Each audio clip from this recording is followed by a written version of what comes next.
raining, it's raining. I highly doubt it will stop, but we'll see. It actually wasn't raining in certain parts, but the clouds just came in. I guess the first thing is, when you guys wrote a comment that you had a heart attack, holy smokes, hopefully everything's okay. Let me know if there's any special requests of things you'd like to see. I'm just hoping at least this is one thing that'll take your mind off this stuff, and hopefully it's relaxing and all that. Okay, what did I read today? According to this, it says Domino's is actually delivering pizza with drones in certain parts of the world. It says here, pizza chain tests drone delivery on beach of Zandvoort. And if this is accurate, it says, we are testing with drones as a future solution to get to difficult or more remote places, such as on the water. So are they thinking of actually delivering pizza to people like on a boat, for example? And it says, according to the company, the demand is growing to deliver to alternative locations, but having a bicycle on the beach is a bit more difficult, and we do like innovation. Hence, the test with a drone. And I thought this was an interesting point, as you'll probably see more companies doing this if they were actually allowed to, so to speak, like in their home country. It says here, when we can actually deliver with drones depends, among other things, on legislation. It does make you wonder how many people would actually try delivering stuff with drones if they could do it legally, I guess you could say. I would imagine nowadays there are actually a lot more people who fly drones, but it's kind of interesting reading this one where it says, Air Force staffing shortage causing health issues in drone pilots. GAO report says, the Air Force does not have enough pilots and operators to meet its staffing targets for unmanned aircraft, causing mental and physical health problems for existing personnel, a Government Accountability Office report said.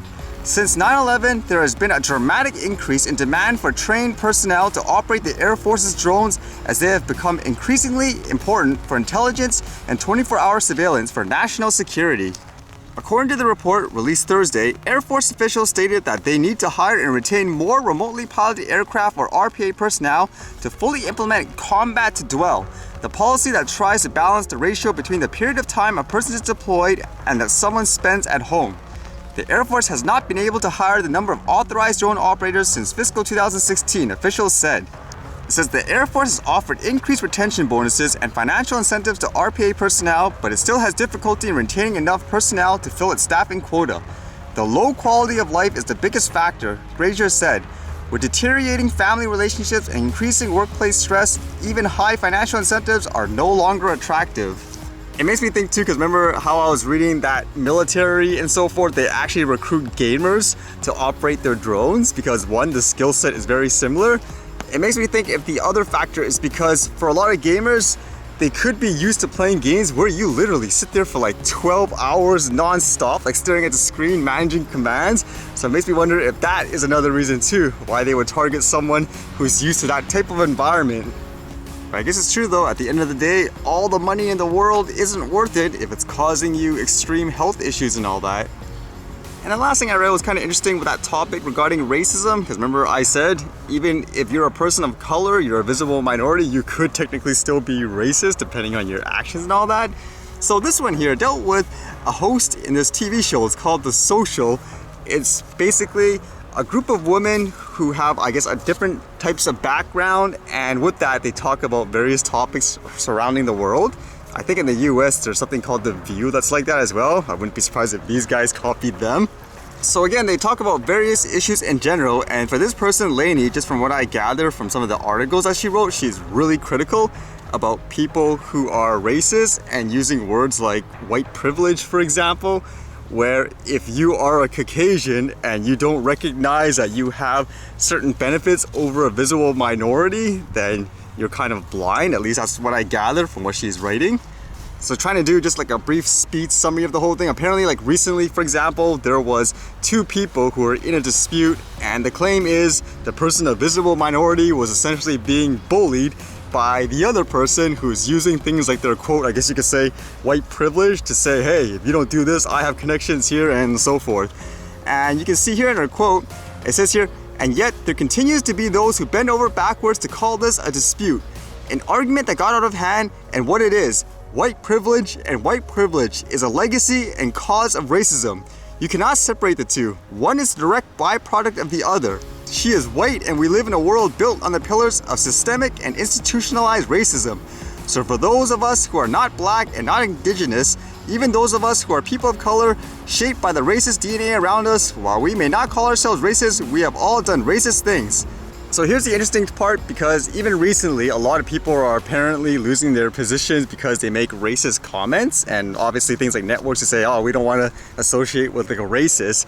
So you would imagine like this person here, like this Lainey person, would be, oh, this person's like an advocate against racism and all that. It's like, that's great.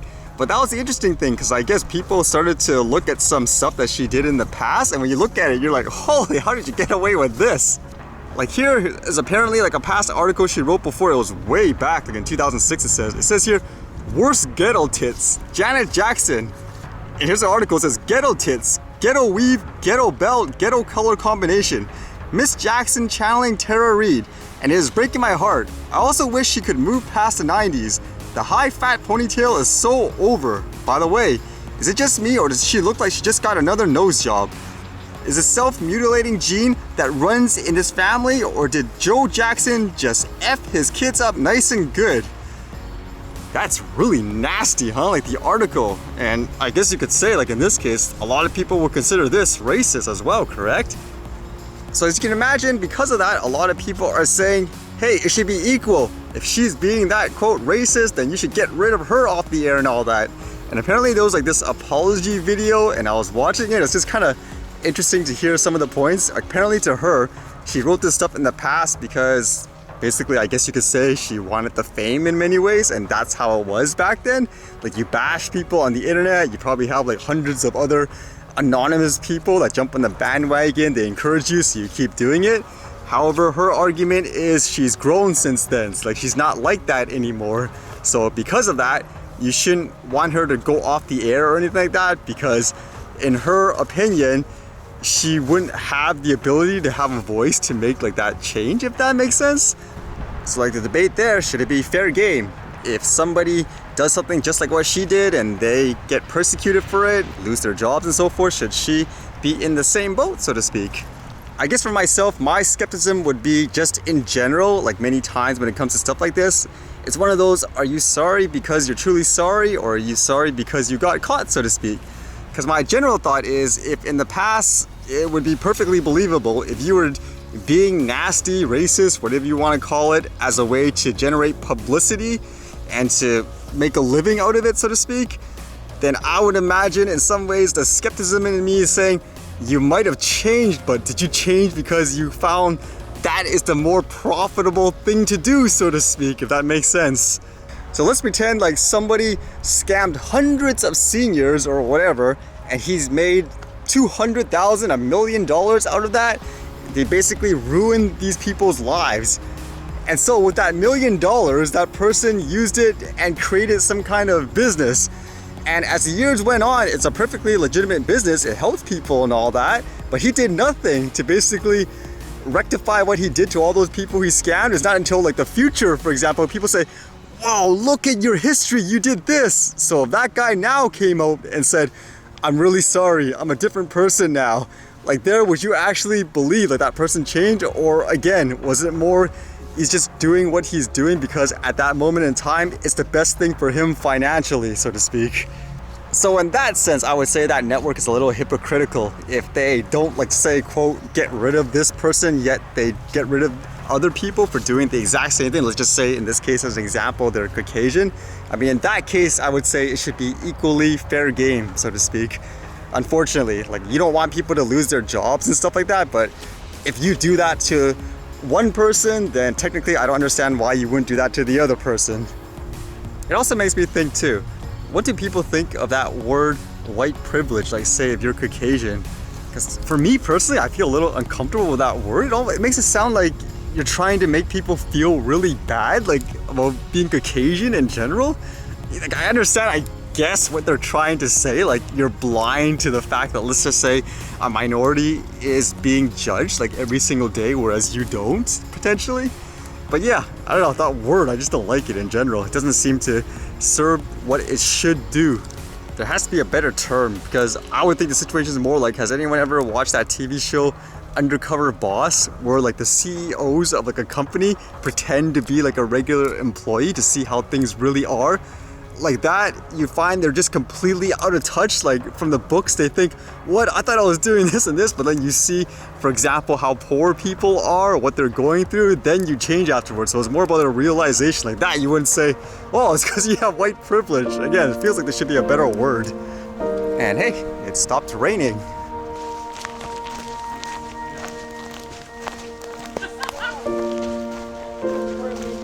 So much for physical distancing there, huh?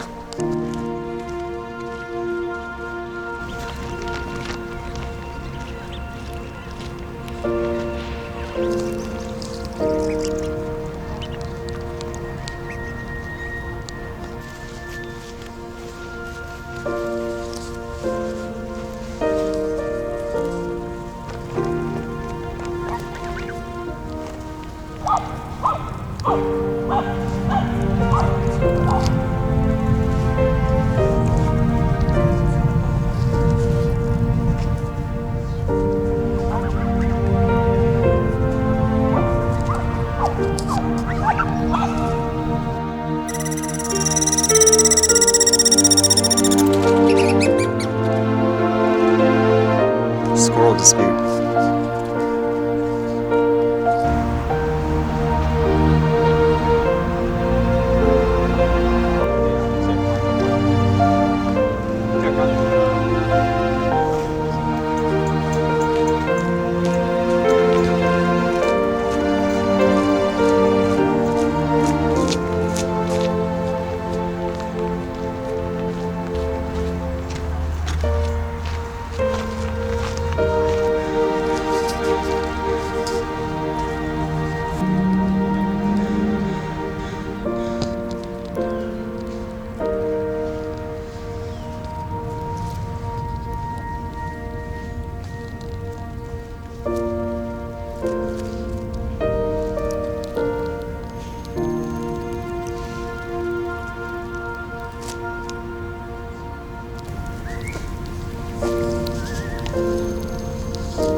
All right, see you guys later.